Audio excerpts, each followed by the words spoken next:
Assalamu alaikum dear students. My name is Mirza Muhammad Usman and I am your biology teacher. Dear students, today we will discuss the concept of vernalization in plants. तो इसके लिए आइए white board पे चलते हैं.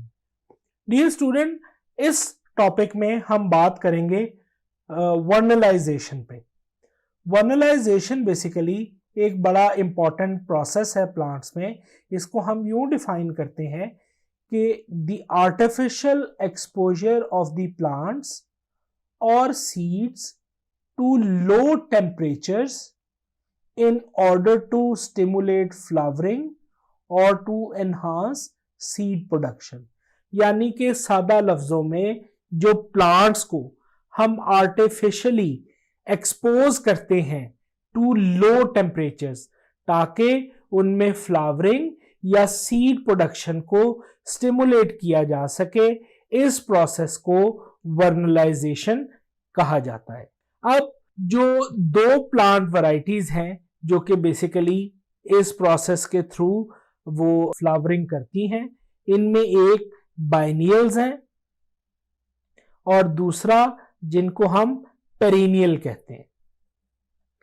ये जो biennials हैं ये वो प्लांट है which have a life cycle of 2 years. Biennials, इनका जो लाइफ साइकिल है वो 2 years का होता है. इसी वजह से ये जर्मिनेशन और ग्रोथ एक साल में करते हैं और फिर अगले साल में इनमें ब्लूमिंग ऑफ फ्लावर्स होती है और उसके बाद इवेंचुअली ये खत्म हो जाते हैं. उसके बाद आते हैं पेरिनियल प्लांट्स. इनमें everything which lasts longer than 2 years is perennial, यानी कि इनका जो लाइफ स्पैन है वो 2 साल से ज्यादा होता है, जो कि प्रैक्टिकल टर्म्स में हम ये कह सकते हैं कि it usually means it grows and flowers for many years. Biennials हमने कहा था कि एक साल में उनकी जर्मिनेशन और ग्रोथ होगी और दूसरे साल में फिर उनमें ये फ्लावरिंग होगी और उसके बाद इवेंचुअली उनका लाइफ स्पैन खत्म हो जाएगा. लेकिन ये जो पेरिनियल है इनका लाइफ साइकिल जो है वो काफी ईयर्स तक चलता रहता है. तो इनमें सादा लफ्जों में जो इनमें ग्रोथ और जो फ्लावरिंग का प्रोसेस है वो बहुत ज्यादा सालों तक चलता रहता है, वो लंबा होता है एज कंपेयर टू बाइनियल्स. ये वो दो प्लांट्स हैं बाइनियल्स और पेरिनियल्स जिनमें बेसिकली फ्लावरिंग जो है वो स्टिमुलेट करवाई जाती है by exposing them to the low temperatures, जिसको वर्नलाइजेशन का प्रोसेस कहा जाता है. अब चूंकि हमने कहा कि ये वो फिनोमेना है जिसमें हम प्लांट्स को इंट्रोड्यूस करवाते हैं टू लो टेम्परेचर ताकि वो फ्लावरिंग कर सकें, तो इनमें ये जो लो टेम्परेचर का स्टिमुलस है इन प्लांट्स में ये बेसिकली रिसीव किया जाता है इनके शूट्स में, यानी कि जो एपेक्स है मैच्योर स्टेम की, वो बेसिकली ये लो टेम्परेचर का जो स्टिमुलस है वो रिसीव करती हैं. या फिर जो एम्ब्रियो है सीड के अंदर वो बेसिकली इसका जो स्टिमुलस है वो रिसीव करते हैं. सादा लफ्जों में जो लो टेम्परेचर का स्टिमुलस है वो 2 स्ट्रक्चर्स रिसीव करते हैं इन प्लांट्स में. Number 1 by the shoots apex of A mature stem, number 1. Number 2 और एम्ब्रियो ऑफ द सीड. इसमें लीव्स का कोई अमल दखल नहीं होता. जैसे फोटोपीरियोडिज्म में हमने पढ़ा था कि इसमें लीव्स इन्वॉल्व होते हैं जो कि लाइट को सेंस कर रहे होते हैं. यहाँ पे लीव्स का कोई रोल नहीं होता. यहाँ पे जो शूट एपेक्स है मैच्योर स्टेम की और जो एम्ब्रियो है सीड के वो बेसिकली स्लो टेम्परेचर के स्टिमुलस को रिसीव करते हैं. फिर जो कुछ प्लांट्स हैं, कुछ प्लांट्स में ये जो वर्नलाइजेशन का प्रोसेस है ये एक एब्सोल्यूट रिक्वायरमेंट है फॉर फ्लावरिंग, यानी कि इसके बगैर फ्लावरिंग मुमकिन ही नहीं है. लेकिन कुछ केसेस में ये जो वर्नलाइजेशन है ये सिंपली असिस्ट करती है इन इंड्यूसिंग फ्लावरिंग. कुछ प्लांट्स में वर्नलाइजेशन जो है ये एब्सोल्यूट रिक्वायरमेंट है for flowering, but in some cases it is simply an assistant or it simply assists in inducing flowering. फिर ये जो ड्यूरेशन है इस लो टेम्परेचर के एक्सपोजर का, जिसको हम चिलिंग इफेक्ट भी कहते हैं, इसमें वेरिएशन आती है, यानी कि it may varies from 4 days to 3 months। यानी कि ये जो लो टेम्परेचर को एक्सपोज करना है एक प्लांट का, चिलिंग जो करनी है एक प्लांट की ताकि उसमें फ्लावरिंग इंड्यूस हो सके, ये कितने टाइम के लिए ये चिलिंग करनी है। तो ये जो टाइम ड्यूरेशन है it varies from 4 days to 3 months। फिर ये भी रिपीटेड एक्सपेरिमेंट के बाद ये चीज देखी गई है कि जो 4 डिग्री सेंटीग्रेड का टेम्परेचर है ये बेसिकली वेरी इफेक्टिव है to perform this process of vernalisation. अब यहाँ ये सवाल आता है कि ये जो हम 4 डिग्री सेंटीग्रेड का टेम्परेचर या जो चिलिंग इफेक्ट देते हैं प्लांट्स को कि उनमें ये फ्लावरिंग का फिनोमेना जो है वो स्टार्ट हो सके या फ्लावरिंग जो है वो उनमें इनिशिएट हो सके, ये प्रोसेस काम कैसे करता है।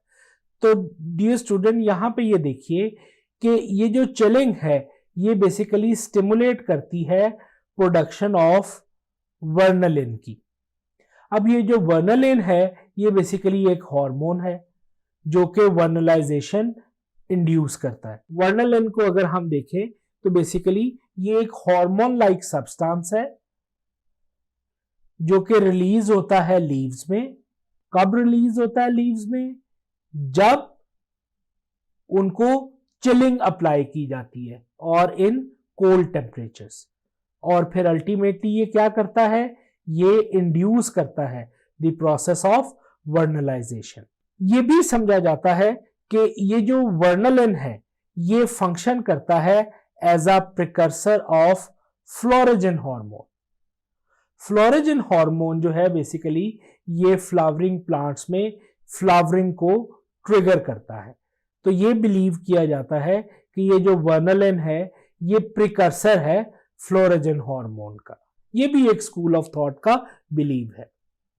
ये जो फ्लोरोजन हार्मोन है ये प्रोड्यूस होता है लीव्स में और फिर ये एक्ट करता है in the shoot apical meristems of the buds या फिर ग्रोइंग टिप्स के ऊपर। प्रोड्यूस हुआ लीव्स में लेकिन एक्ट करेगा कहां पे? Shoot apical meristem of birds में या फिर ग्रोइंग टिप्स के ऊपर। अब कुछ स्कूल ऑफ थॉट ये भी बिलीव करते हैं कि ये जो वर्नलिन है इसकी बजाय जो एक्चुअल रोल है इस वर्नलाइजेशन में दैट इज जिब्रेलिन। जिब्रेलिन भी आपको पता है एक प्लांट हार्मोन है, हमने इसको डिटेल में पढ़ा हुआ है। तो कुछ स्कूल ऑफ थॉट जो प्लांट साइंटिस्ट हैं वो ये बिलीव करते हैं कि एक्चुअली वर्नलिन के बजाय जिब्रेलिन जो है वो ये वर्नलाइजेशन को बेसिकली इनिशिएट करते हैं या स्टार्ट करते हैं।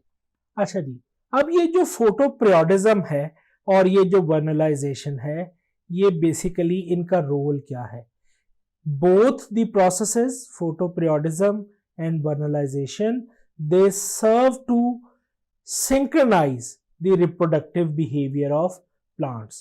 Photoperiodism में भी हमने देखा था कि वो जो फ्लावरिंग है वो certain time of the years पे करवा रहे हैं, जबकि कुछ प्लांट्स में जब डे लेंथ ज्यादा है और कुछ प्लांट्स में जब डे लेंथ कम है। तो ये दोनों जो प्रोसेसेस हैं ये बेसिकली सिंक्रोनाइज करते हैं reproductive behaviour of the plants को विद देयर एनवायरनमेंट, और ये बेसिकली इंश्योर क्या करते हैं? They ensure reproduction at favourable times of the year. जैसे कि हमने फोटोपीरियोडिज्म में भी देखा कि कुछ में वो फ्लावर फॉर्मेशन है वो लॉन्ग डेज में हो रही है, कुछ में शॉर्ट डेज में हो रही है। वर्नलाइजेशन में भी हमने देखा कि इसमें लो टेम्परेचर रिक्वायर होता है to start the process of flowering. अब ये दोनों प्रोसेसेस बेसिकली इंश्योर करते हैं कि जो एक ही स्पीसी के मेंबर हैं वो एक टाइम के ऊपर फ्लावरिंग करें। फायदा क्या होगा? उसमें फिर क्रॉस पॉलिनेशन होगी और जिसके रिजल्ट में जेनेटिक चेंजेस आएंगी, नए जेनेटिक कॉम्बिनेशन बनेंगे। ये जो नए जेनेटिक कॉम्बिनेशन है वो फिर अल्टीमेटली उस स्पीसी का बदलते हुए एनवायरनमेंट के अंदर जो सर्वाइवल है उसको वो इंक्रीज करेंगे, उसका सर्वाइवल बेसिकली बेहतर होगा। जो जेनेटिक कॉम्बिनेशंस बनते हैं they are most of the time healthy combinations, और ये बेसिकली जो मेंबर्स हैं किसी एक स्पीसी के उनको ज्यादा बेहतर अडेप्ट करते हैं टू दी चेंजिंग एनवायरनमेंट, और फिर उसके रिजल्ट में अल्टीमेटली उस स्पीसी का जो सर्वाइवल है वो एनहांस होता है। तो ये बेसिकली एक डिटेल डिस्कशन है इस वर्नलाइजेशन के ऊपर। इसमें से नॉर्मली क्वेश्चंस क्या आ सकता है कि सबसे पहले तो आपसे इसकी डेफिनेशन पूछी जा सकती है, जिसमें एग्जामिनर आपसे पूछ सकते हैं कि डिफाइन द टर्म वर्नलाइजेशन। तो इसको हमने डिफाइन किया हुआ है कि लो टेम्परेचर के रिस्पॉन्स में जब फ्लावरिंग इंट्रोड्यूस करवाई जाती है या प्लांट्स फ्लावरिंग करते हैं उनको, उस प्रोसेस को हम वर्नलाइजेशन कहते हैं। फिर ये पूछा जा सकता है कि what is the difference between biennials and perennial plants. तो ये भी यहाँ डिटेल में मैंने बताया हुआ है। बाइनियल प्लांट्स वो होते हैं जो कि 2 इयर्स तक सरवाइव करते हैं, 1 साल में उनकी जर्मिनेशन होती है, ग्रोथ होती है, दूसरे साल में उनकी फ्लावरिंग होती है। जो पेरिनियल प्लांट्स हैं ये लंबे अरसे तक फ्लावरिंग करते रहते हैं, ग्रोथ और फ्लावरिंग इनमें लंबे अरसे तक होती है। तो ये बेसिकली एक मेजर डिफरेंस है बाइनियल्स का और पेरिनियल प्लांट्स का। फिर शॉर्ट फॉर्म में यानी कि फिल इन द ब्लैंक्स में भी पूछा जा सकता है कि dash temperature is the ideal temperature for और is considered as ideal for vernalization.